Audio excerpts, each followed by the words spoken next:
Voilà, nous arrivons presque à la fin de cette journée dédiée aux Linkin Cities. Nous vous proposons donc à présent une séquence en compagnie des 5 partenaires de l'événement qui vont partager avec vous leur vision, leur expérience de terrain, comment ils imaginent et ils construisent justement les Linkin Cities de demain. Merci d'accueillir Sylvie Préat, directrice RSE et membre du comité de direction du groupe Société Générale. Bonjour et bienvenue. Bonjour à tous. Pierre Chéron, directeur général de la Global Business Line Solutions Clients chez Groupe NJ. Bonjour et bienvenue également. Bonjour. Et Guillaume Cordonnier, vous êtes vice-président responsable de l'activité Smart Cities et Mobilité chez Capgemini Invent. Bonjour à vous. Bonjour à tous.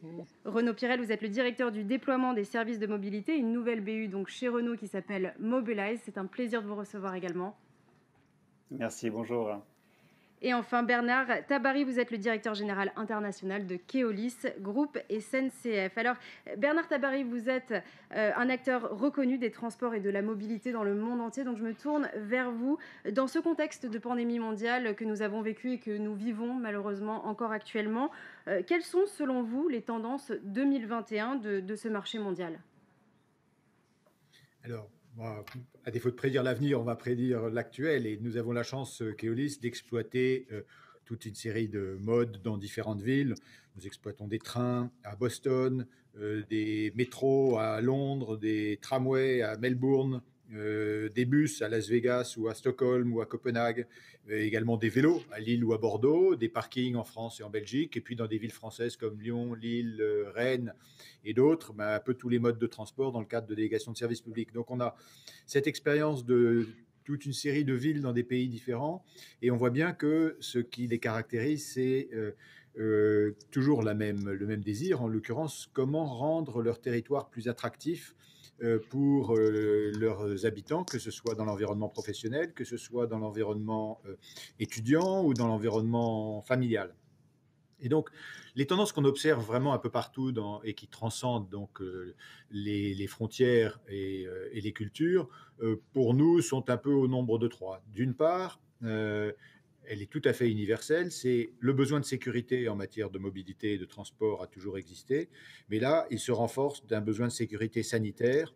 Vous avez, les uns et les autres, j'espère, constaté que les transports sont propres et ils n'ont pas fini de l'être. Là où hier, les transports parfois ne l'étaient pas, aujourd'hui, c'est une exigence de base et je pense qu'ils vont le rester parce que on passe notre temps à les nettoyer, à les désinfecter et c'est une attente de base qui est plus compliquée qu'on l'imagine à réaliser et qui restera. La deuxième, c'est celle d'une attente qui se renforce, d'une mobilité qui soit variée, qui soit intégrée, qui soit simple à utiliser. Et pour ça, les solutions digitales apportent vraiment une solution qui permet au transport public d'être non plus comme hier subi, mais choisi. C'est-à-dire qu'un jour, on va décider de se déplacer à pied, un jour à vélo, un jour en combinant des modes, selon la météo, selon son état de santé, selon ses désirs. Et donc, les territoires qui arrivent à offrir cette variété, mais cette intégration et cette simplicité, je pense, sont les territoires qui gagneront. Et puis enfin, il y a une attente qu'on observe alors également, dont on observe l'accélération, c'est celle d'une attente de plus en plus forte d'une mobilité décarbonée.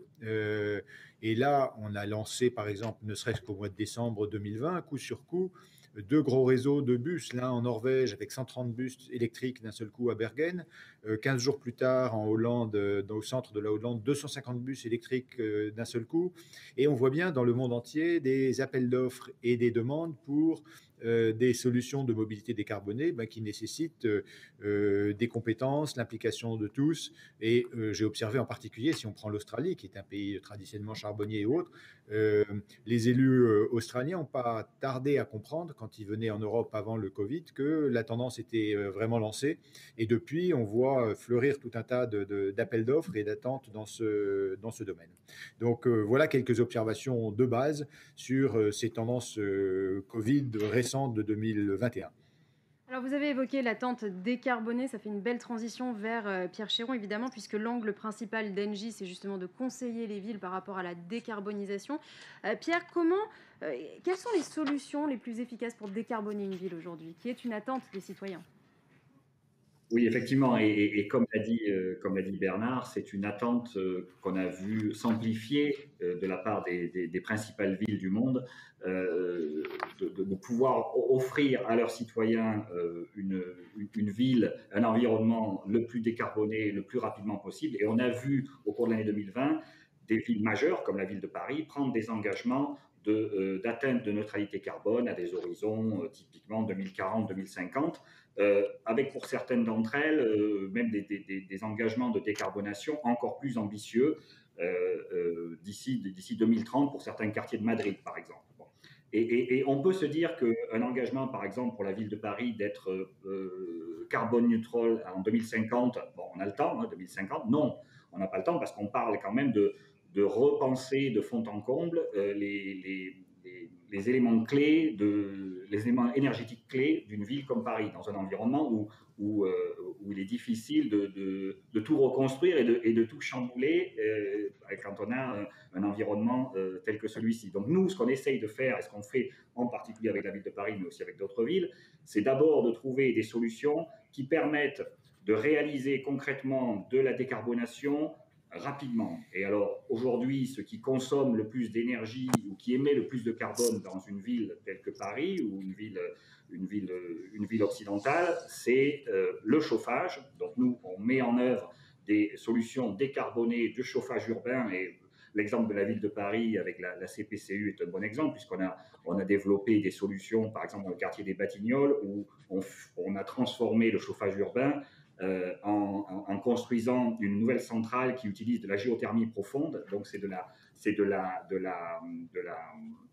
comment dirais-je, du renouvelable qui permet, en étant fourni localement et sourcé localement, de chauffer d'une manière neutre en carbone les bâtiments d'un quartier.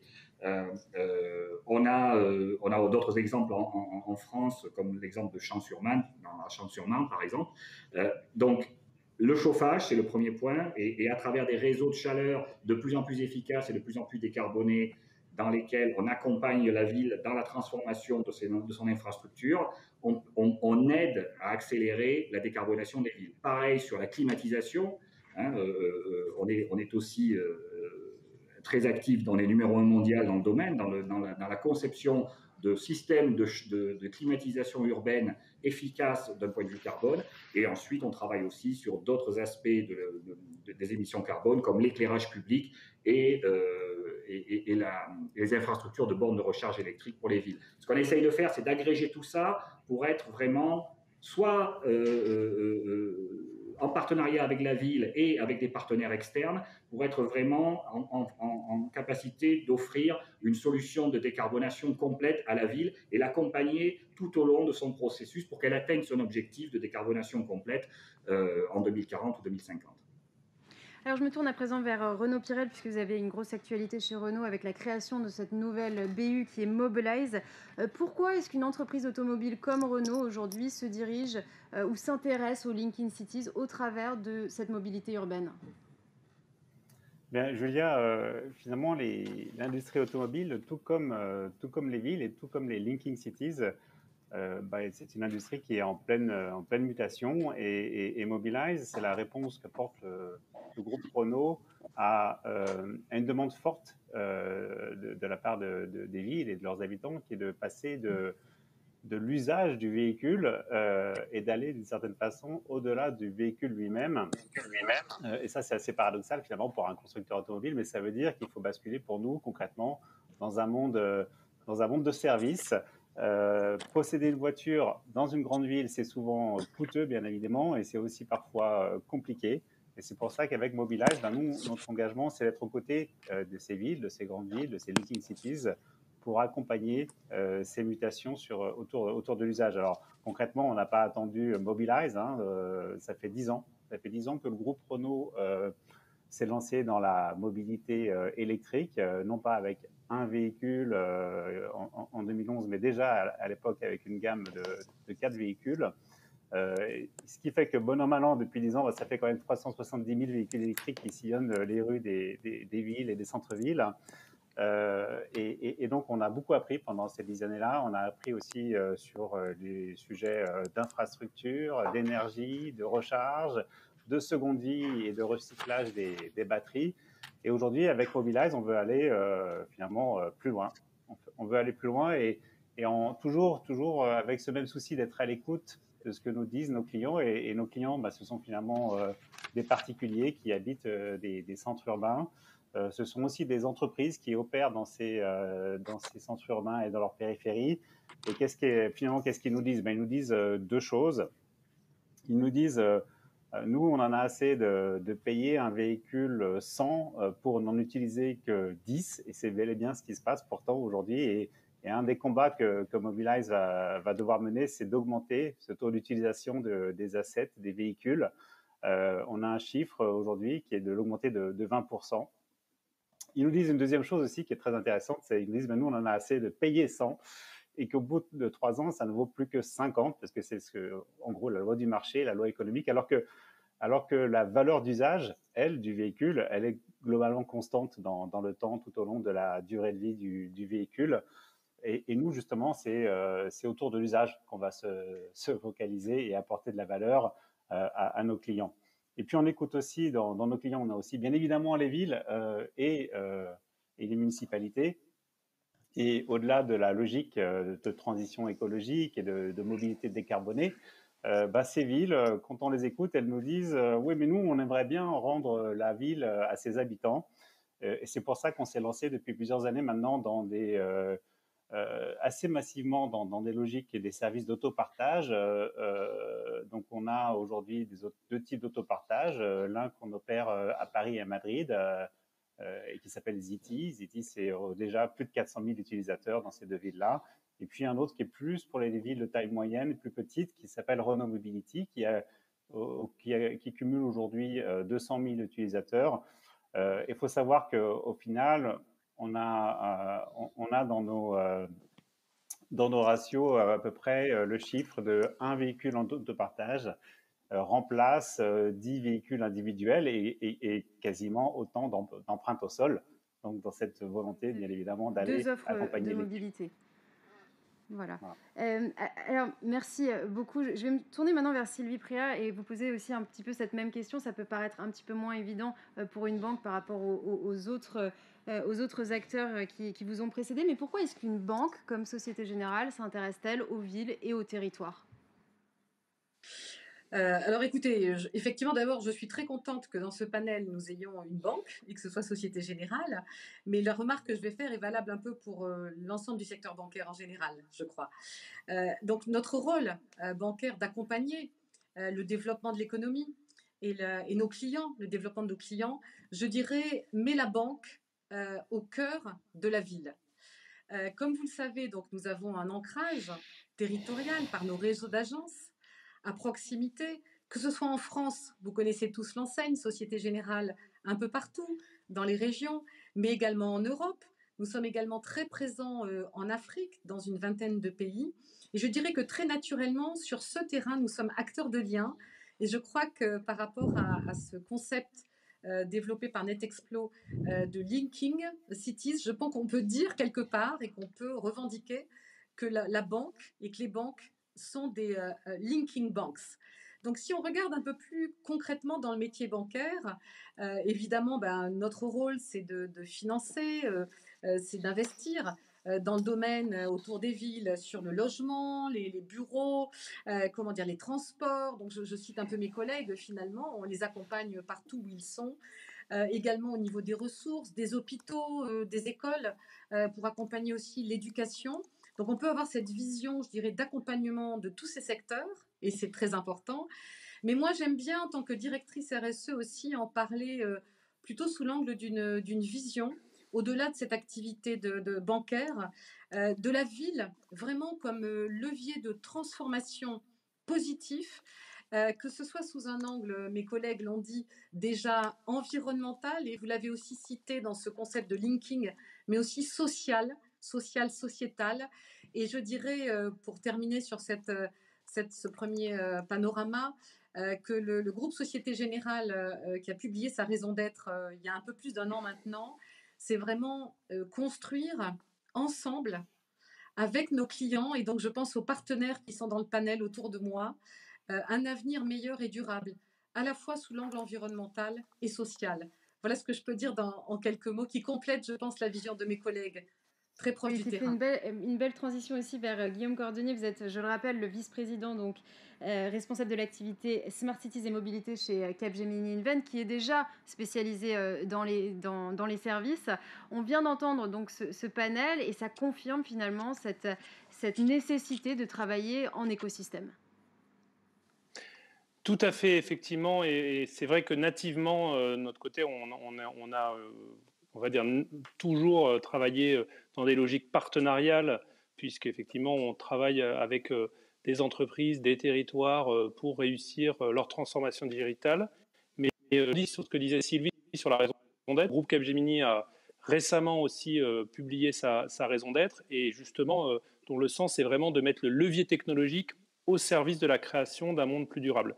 Et je crois que c'est ça la force des écosystèmes, c'est justement de ne pas rester dans la Smart Cities, basculer beaucoup plus effectivement vers une Linking Cities qui va avoir des finalités autres que technologiques. La technologie finalement ne doit rester qu'un levier. Dans ces logiques d'écosystèmes, ce qui est intéressant de noter, c'est que finalement par rapport aux qui sont autour de la table, on a déjà des créations sur des projets auprès des territoires. On voyait derrière Renault le logo Zity. Il se trouve qu'on travaille avec le groupe Renault sur Zity à Ride. Pour ce qui est du groupe SNCF et d'ailleurs de Keolis en particulier, avec Bernard, il se trouve qu'on mène des projets ensemble autour des plateformes Mobility as a Service, notamment auprès d'Île-de-France. Il y avait juste avant nous Bernard Giry qui parlait des différentes plateformes, et c'est intéressant de noter que sur la région Île-de-France, il y a d'une part une plateforme autour de la mobilité, mais il y a aussi toute la dynamique lancée par Valérie Pécresse sur la Smart Région, auquel participe Engie qui est ici présent. Donc on voit que finalement tous ces écosystèmes, ils sont vraiment au service de territoires plus durables. J'oublie pas non plus, au-delà des territoires et des grandes entreprises comme celles qui sont autour de la table, aussi l'apport majeur des startups. Quand je reviens sur l'exemple d'Île-de-France, par exemple, on travaille, et c'est un partenaire avec lequel on travaille dans beaucoup de territoires, une startup qui s'appelle Instant System, qui est vraiment un champion de ces plateformes de mobilité. Donc on voit toute la puissance d'allier finalement des territoires, plusieurs grandes entreprises qui chacune viennent dans leur domaine de compétences, des associations pour vraiment co-designer en utilisant des leviers digitaux une ville plus durable. Alors on y reviendra justement sur cette méthode, sur comment procéder. On a parlé tout à l'heure, Bernard, de MaaS, de Mobility as a Service. Quel sera, selon vous, le transport public de l'après-Covid? C'est vrai qu'on essaie tous de se projeter finalement après cette pandémie. Oui, alors c'est une grande question pour tous, ce transport public aidé, enfin cette mobilité plutôt aidée par le MaaS. Qu'est-ce qu'on a à la base dans la mobilité? On a ce besoin de ce qu'on appelle la multimodalité, c'est-à-dire la variété des choix. Et le MaaS, c'est quoi? Le Mobility as a Service, c'est en gros, c'est l'application qui donne accès aux différentes options de transport et qui permet d'organiser un trajet de bout en bout sans couture. Donc, qui permet de choisir, comment dirais-je, de choisir, de réserver, de payer, de combiner, et tout ça sur une seule interface. Alors, ça nécessite plus qu'une technologie, ça nécessite, on l'a bien évoqué, et d'ailleurs la variété des partenaires autour de cette conférence en est bien d'illustration. On a besoin d'une coordination entre tous les acteurs, et y compris les acteurs publics, de façon à offrir une offre, à avoir une offre large et simple. Alors j'ai en tête quelques exemples.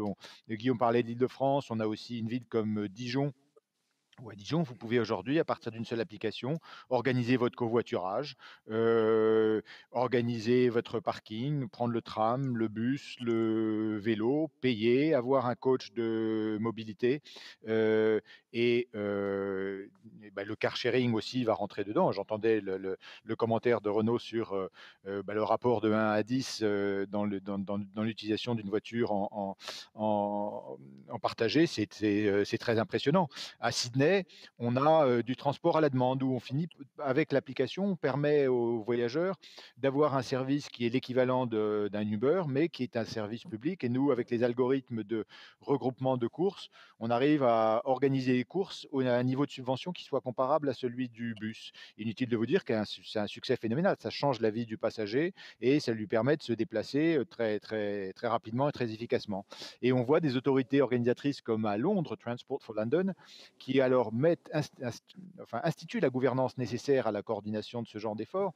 Et on les voit tout gérer, du péage urbain au métro, au train, au bus, mais aussi à l'offre de vélos et sur une tarification.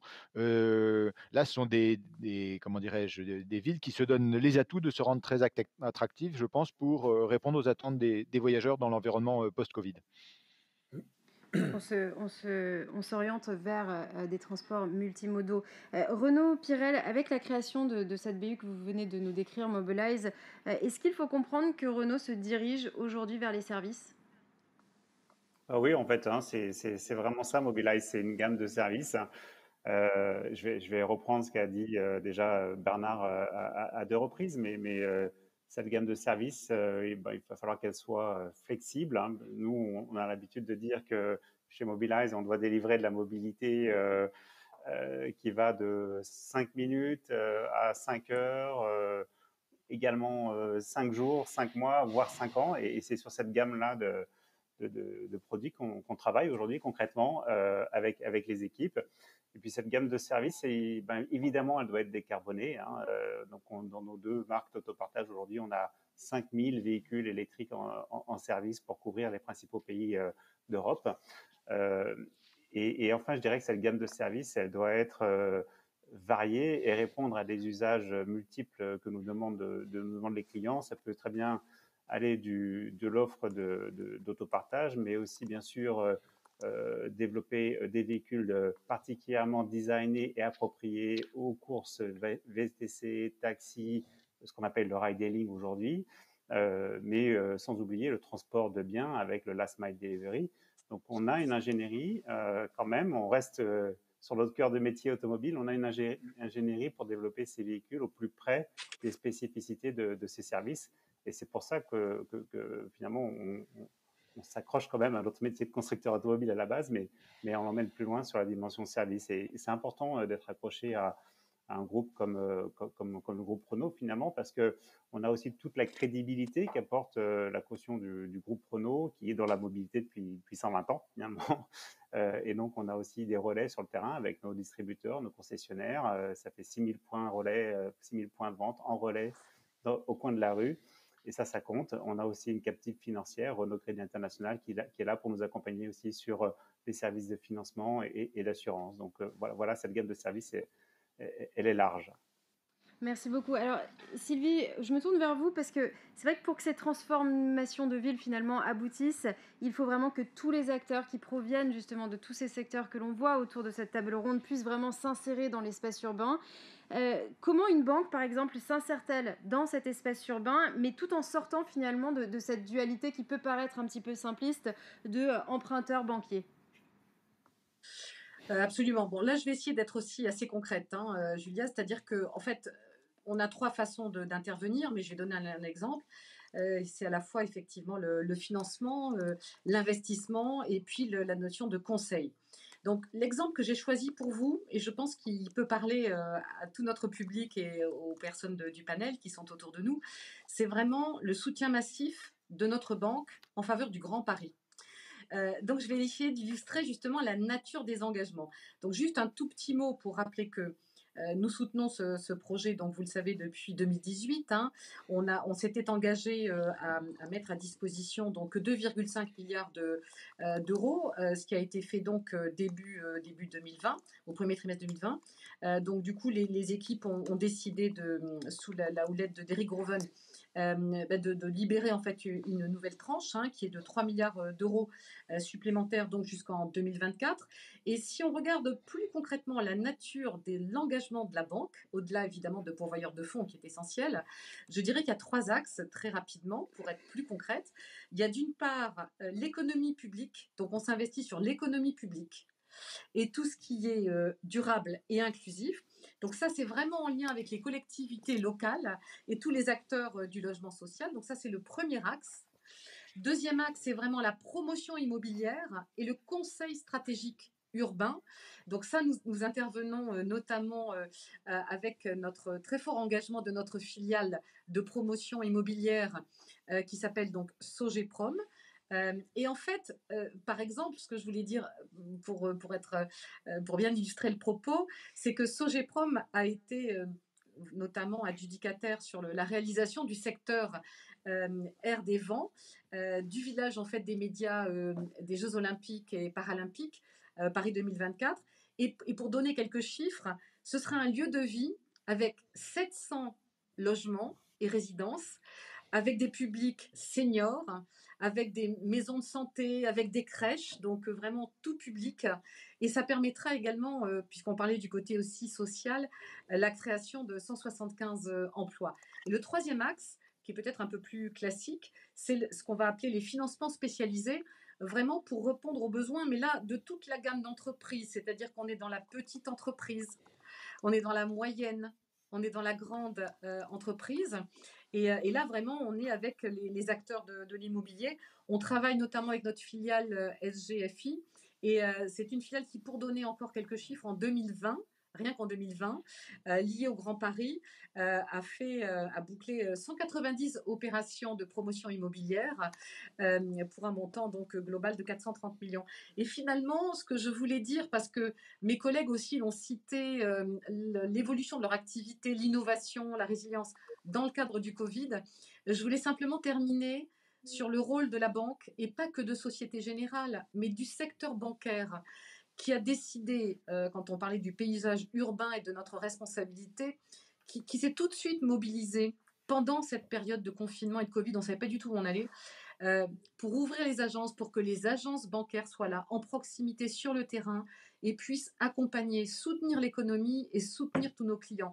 Donc je pense qu'aussi, savoir s'appliquer à soi-même ces principes de proximité, de résilience au profit des clients, je crois que c'est assez essentiel dans l'intégration urbaine. Voilà, garder une empreinte locale.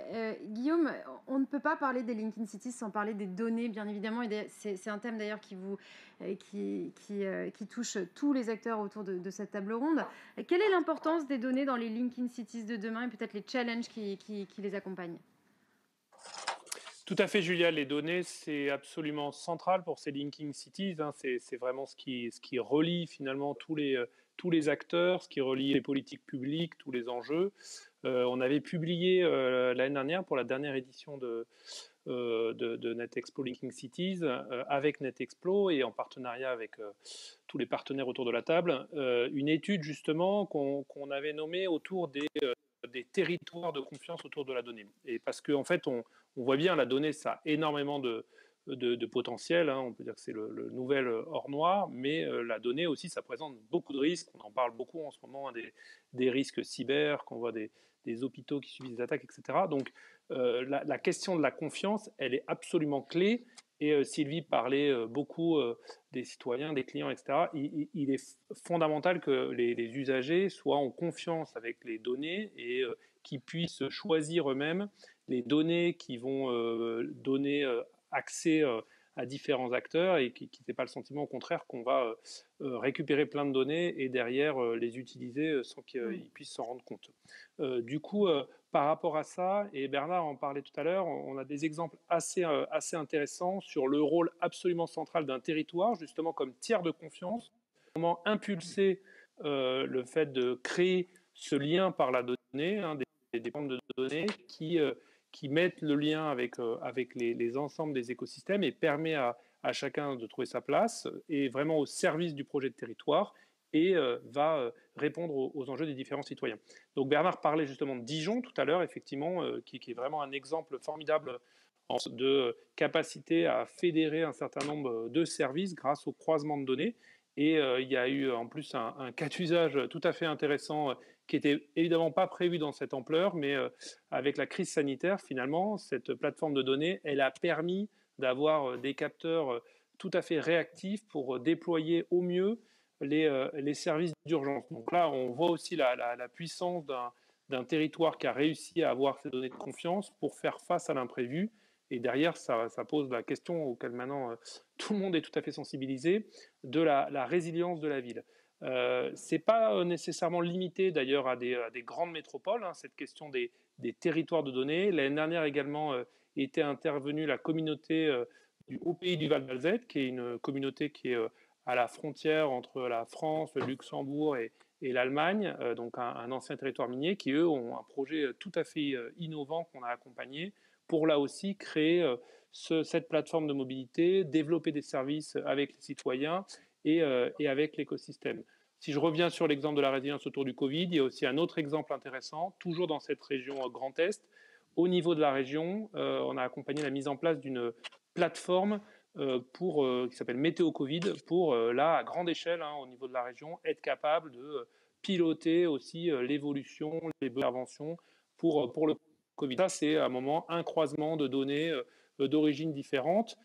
Sur la mobilité aussi, et là c'est un autre cas intéressant avec la donnée, puisqu'évidemment il y a la donnée à l'échelle du territoire, mais il y a aussi le fait de pouvoir partager des données des territoires. Donc là, on est complètement au cœur de Linking, le lien entre différents territoires, et un projet qui est fait avec le ministère des Transports, mais aussi un certain nombre d'acteurs, dont d'ailleurs le groupe SNCF, qui s'appelle Mon Compte Mobilité, qui vise, comme je le disais au départ, hein, de remettre vraiment l'utilisateur, l'usager au centre avec ces données de mobilité et pouvoir les utiliser, les services dans différents territoires et permettre à son entreprise ou à sa collectivité, d'être capable de lui donner des droits de mobilité pour pouvoir utiliser une mobilité plus durable.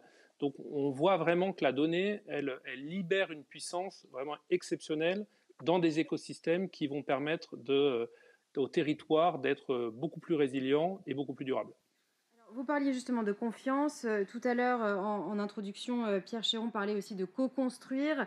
On comprend bien le problème. Vous devez tous travailler ensemble, vous devez avoir une vision holistique tout en ayant une empreinte assez locale finalement. Donc, ça pose vraiment des questions de gouvernance. Comment est-ce que justement on organise tout ça? Est-ce que ça passe par des partenariats publics-privés? Quelle est la solution? On a beaucoup de décideurs de villes qui nous regardent aujourd'hui. Alors, c'est un point essentiel, effectivement. La solution est, je pense, à adapter à chaque ville. Mais ce qui est très important, c'est que tout ce qu'on propose pour une ville et qui impacte forcément les infrastructures et la vie quotidienne des habitants soit supporté par les citoyens. Et dans ce cadre-là, la meilleure façon, c'est vraiment de mettre en place des plateformes de dialogue, de présentation des solutions proposées, de leur impact, et d'être assez transparent, de présenter aux citoyens l'impact financier que ça va avoir, les avantages que ça va leur apporter, que ce soit sur la mobilité, sur la décarbonation, sur l'amélioration de la qualité de l'air, de l'amélioration du transport, du trafic dans la ville, de la sécurité aussi, en incluant de l'éclairage public intelligent, et de vraiment créer des ateliers dans lesquels les citoyens sont invités à participer. Et c'est ce qu'on a fait avec la ville d'Angers, hein, dans l'exemple de la ville d'Angers, qui était pour nous emblématique de ce qu'une Linking City devrait être, plus qu'une Smart City, même si la ville d'Angers a inclus dans son projet une couche digitale et data extrêmement importante qui rend la ville smart. Mais toutes les solutions proposées, toutes les briques de solutions proposées ont été, avant d'être finalisées et décidées, présentées aux citoyens de la ville à travers un forum qu'on a mis en place avec la ville et les différents partenaires du consortium. Et ça nous a permis de présenter nos idées et de recueillir le feedback des citoyens et parfois d'ajuster les plannings d'implémentation et les fonctionnalités qu'on souhaitait implémenter. Donc, embarquer les citoyens dès la phase de design, leur donner le plus de vues transparentes possible. Et ça, les plateformes digitales aident beaucoup. Construire un jumeau digital d'une ville, ce qu'on fait, nous, chez Engie, avec Cyrabel, permet de montrer en 3D aux citoyens comment les différentes solutions vont améliorer leur vie quotidienne, vont avoir aussi un impact négatif. Il faut être transparent et leur dire, attention, quand si je construis un réseau de chaleur dans la ville, il va y avoir des travaux dans telle et telle rue pendant X mois, mais le résultat, ça va être une diminution des émissions de CO2 de la ville de temps, etc. Et de construire vraiment la solution globale avec eux et avec des partenaires. Je pense que c'est ça le point le plus important. Et ça nécessite d'être assez flexible parce qu'on peut avoir en tête au départ avec le maire et avec les autorités locales un plan X pour une échéance de 15 ans par exemple, et une fois qu'on entame ce dialogue avec les citoyens, ce plan doit être amendé progressivement sans perdre de vue la cible ultime qui est de décarboner la ville. Alors, il nous reste quelques minutes seulement pour la fin de cette table ronde, donc je vais demander aussi aux prochains intervenants d'essayer vraiment d'être concis dans vos réponses. Il nous reste 5 minutes. Malheureusement, on ne pourra pas poursuivre au-delà. Bernard Tabary, sur cette même question des partenariats et justement de ces questions de gouvernance, comment est-ce qu'on fait justement pour s'assurer de pouvoir créer un projet qui puisse fonctionner avec des acteurs issus des différents secteurs ? Comment dirais-je, la bonne coordination des acteurs, elle est essentielle. À ce titre, j'étais content d'entendre Sylvie évoquer, par exemple, la Société Générale qui met 2,5 milliards à disposition du projet Grand Paris pour aider. Et c'est sûr que dans les modes de financement, la présence de partenaires financiers est essentielle pour accélérer.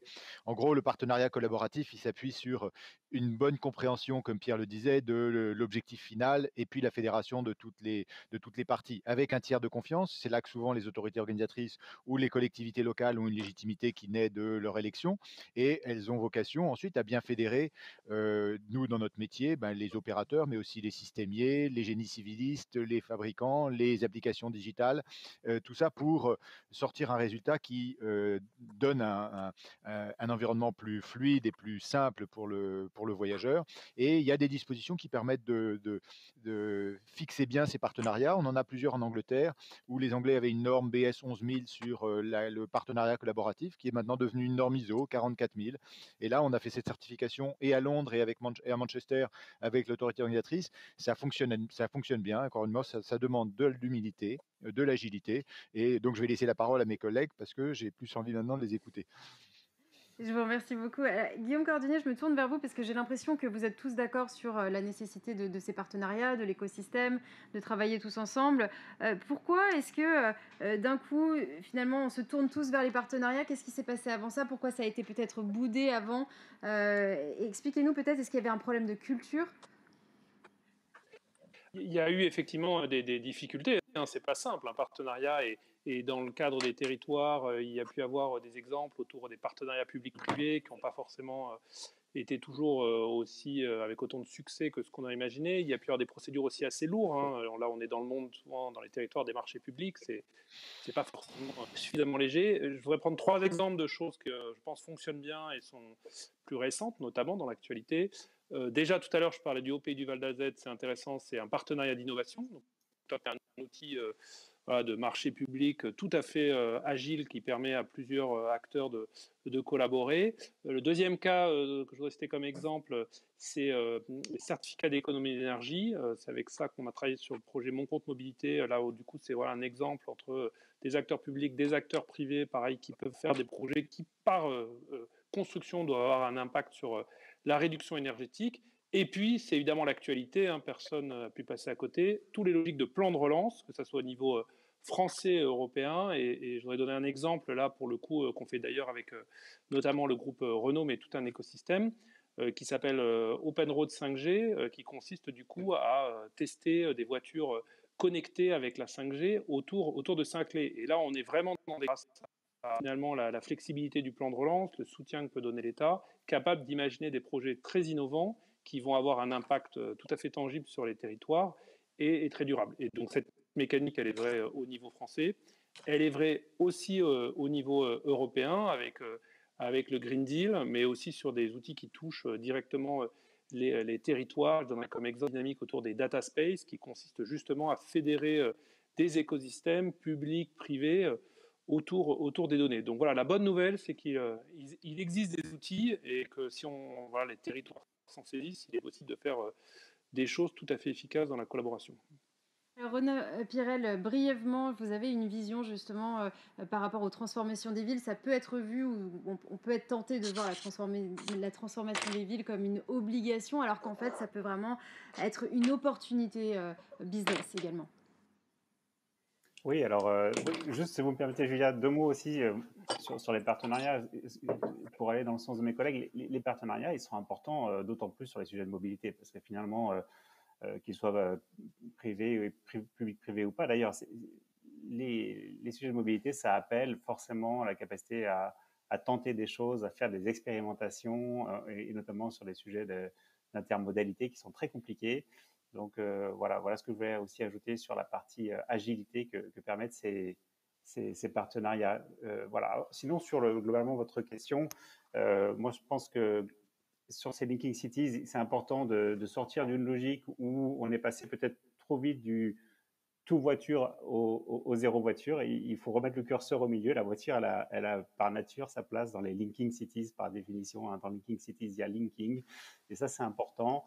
On sort des logiques de plus en plus d'hypercentres qui sont piétons, tout vélo ou tout micro-mobilité, trottinette. On va vers une ville qui est polycentrique, une ville qui a plusieurs centres et ça permet aussi d'exploiter tous les bénéfices des véhicules et de garder la voiture dans les villes. Alors, brièvement également, Sylvie Préat, comment vous imaginez, comment vous envisagez l'avenir ? Écoutez, je vais aller très vite, moi également. Je voudrais simplement reprendre quelques mots que j'ai notés de mes collègues. On a parlé de coalition, j'avais ça, d'innovation, de données, la notion de données stratégique. Et j'ai beaucoup aimé ce que Guillaume a dit, je crois que c'est Guillaume qui l'a dit, sur la notion de tiers de confiance, parce que je crois que la confiance, elle est au cœur des solutions. Donc, je voudrais juste dire 2 choses très vite. C'est que ce que nous souhaitons, nous, à la Société Générale, et ça a été évoqué aussi tout à l'heure, c'est de développer la notion de ESG by design.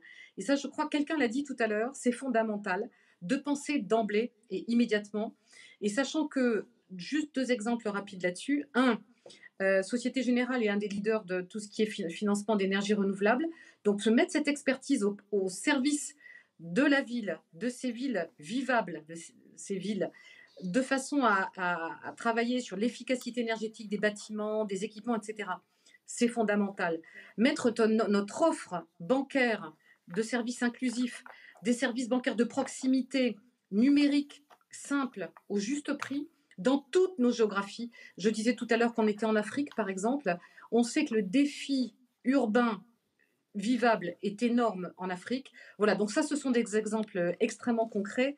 Et je crois que d'une certaine manière, si on continue à travailler main dans la main avec cette vision commune, voilà, je ne dis pas que c'est simple, mais je pense qu'on devrait y arriver collectivement. En tout cas, on le souhaite. Pierre Chéron, je vous laisse le mot de la fin, juste en quelques secondes. Oui, en quelques secondes, non, je trouve que c'était. D'abord, je voudrais remercier Netexplo parce que je trouve que c'était un excellent panel. C'est la seconde fois que j'y participe et je trouve que la variété des intervenants montre bien les enjeux et montre aussi quelque chose d'intéressant, c'est l'expertise française dans ce concept de Linking City. Je pense que c'est quelque chose dont on peut être fier et qu'on doit continuer à développer tous ensemble en France et à l'étranger. Mes collègues ont parlé beaucoup de leur référence internationale. Je pense que la combinaison d'acteurs financiers, d'acteurs digitaux, d'acteurs énergétiques comme nous, d'acteurs de mobilité, et j'en oublie, tout ça au sein d'un écosystème français font qu'on a ensemble une force de frappe sur les changements majeurs que les villes doivent entreprendre dans les décennies qui viennent pour être durables et carbone neutres. une expertise unique et un portefeuille d'expertise que l'on doit exporter et qui, je pense, nous place en excellente position. Voilà. Pierre Chéron, merci beaucoup. Je remercie également tous nos autres panélistes. Merci beaucoup d'être intervenus lors de cette table ronde de clôture de Linking Cities 2021. Merci. Merci à tous. Voilà, et tout de suite, nous sommes très honorés pour clôturer justement cette journée de pouvoir diffuser le message de Barbara Pompili, la ministre de la Transition écologique.